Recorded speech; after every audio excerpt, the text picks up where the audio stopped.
saaka qorraxdu halkan oo Warshiikh ay igu soo baxday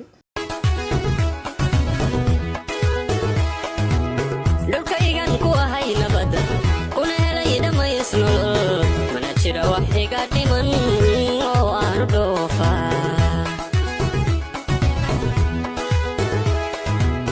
dhulkaygan ku ahay nabad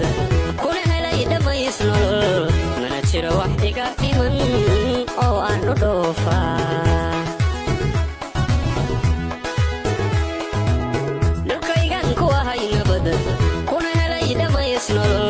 mana jira wax iga dhiman oo aan dhoofa mana jira wax iga dhiman oo aan dhoofa